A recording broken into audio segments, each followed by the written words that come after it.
So George comes to my house and he tried to sell me this long-term insurance. His sales pitch almost made me not buy it, because this is what he said: "Do you want to live to be a burden on your children?" And I went, actually, payback. And then I remembered my husband. He would, you assume you're going to live to be 80, right? So he was much younger. And he said to the kids, "If I feel myself going, I'll take your mother. I'll try to take your mother with me, so I won't live to be a burden on you kids."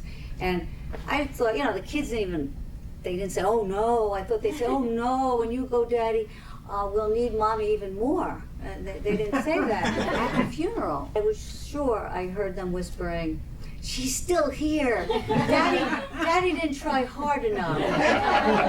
You know what I was really worried about? I was 55 years old when my husband died 8.5 years ago. But I remember saying to the kids, my big fear is that I'll end up being the old lady in the back of the car. And they said, no, you don't have to worry about that, Mom. You'll never be the old lady in the back of the car. And then about a month later, they bought a 2-seater. I went to a conference at a widow's conference. As you can imagine, they're not like really knee slappers. People aren't exactly having a jolly old time. But there was one speaker who was so funny. She was talking about her husband had died about 2 years before. She was in bed with her boyfriend. She all of a sudden got this feeling that her late husband was kind of there. So she looked up and she said, "What?" And she heard her husband say, "Now you're interested?"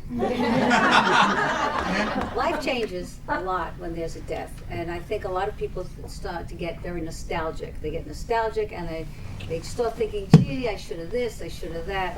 And a good example of that is my nephew, Chucky. He used to spend a lot of time at the house, and he was very close to my husband. And one day, about maybe 3 or 4 months after my husband died, he's standing by the chair, his kitchen chair. And he said, "Oh, Uncle Jimmy used to sit in this chair.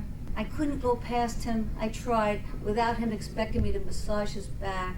He always wanted that. He was so demanding. I didn't always want to, but I did. But now, if I could do it one more time."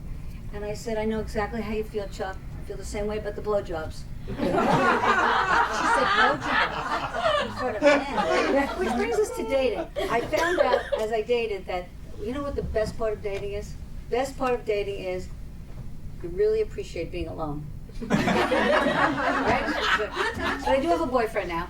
And what's good about my boyfriend is he lives in Florida.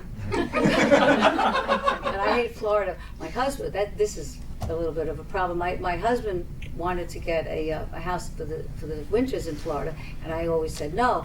And now I'm thinking, if I moved to Florida, which I'm not going to, but if I did, I would be struck by lightning. We know where it would be coming from.